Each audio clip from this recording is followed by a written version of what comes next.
Ito yung inais kong ibahagi, oh. Ayan. Ito ay pakalat-kalat lang sa mga gubat. Ayan. Doon sa Leyte, dito pinapansin. Pinaglalaroan namin ito sa una ng bata pa ako. Dito naman sa Qatar, dito sa Middle East, binibenta. Alam niyo magkano ito? Nasa 8 riyal. So, malapit-lapit siya sa 150. Mga ganong presyuhan. Imagine niyo, kung parang talong-talong yung dahon. Tapos ayan, kita ko sa inyo ang presyo ng buko. 8. Grabe. Ang mahal. At pakita ko sa inyo yung yung hindi rin natin pinapansin. Ito, meron ako nadaanan. Ito, magkano to?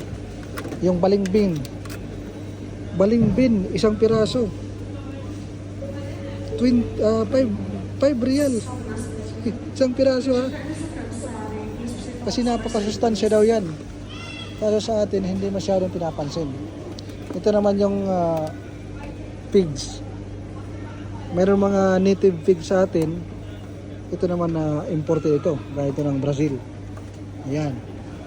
Mahal yan. At meron tayong pupuntahan, ha. Maraming mga pagkain sa atin na hindi pinapansin. Magkano yung tanglad? Yung tanglad, ito. Ang tanglad is nasa lemongrass, 13.75. Napakamahal, malapit-lapit sa 200 dyan. At ano pa? Ito yung hindi talaga pinapansin. Pero kami ng mga unang panahon, nung bata pa kami, nandun kami sa gubat, sa bukid, pakita ko sa inyo.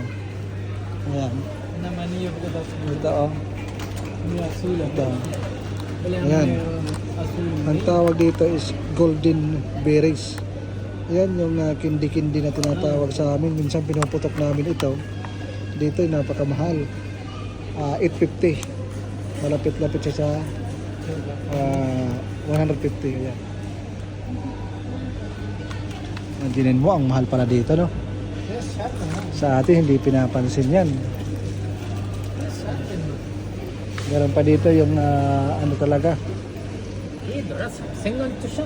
Ito naman mahal-mahal. Itong mayroon pang balot talaga. Preskong-presko, mayroon pang balot. Ito naman ay 11 real. Nako, ang mahal, no? Imagine nyo. Minsan hindi natin pinapansin pero ang mahal pala dito sa abroad. Pero ito talaga yung namangha ako. Dahil ito talaga hindi talaga ito kinakain. Pero dito, ang mahal. Na-shock ako. So ayan lang. Yan yung ating video of the day. Maraming salamat at mabuhay po tayong lahat. Naway, iwan ko kung kakain kayo. Ako parang hindi pa ako mapapakain nito. Kasi sa amin pinaglalaroan lang ito. At ipapakita ko sa inyo ang iba't ibang mga uri ng talong. Ayan, talong po yan. Eggplant, packet, maliliit na botel. At hindi lang yan, mayroong ibang kulay. Ayan, no, eggplant. Diba? So, kapamilya siya ng talong, eggplant din. Itong sinasabi kong na ng bata pa kami pinaglalaroan namin yan. So, ayun lang. Magandang araw sa inyo yung lahat, sa ating mga kaibigan dyan. Mabuhay po kayo.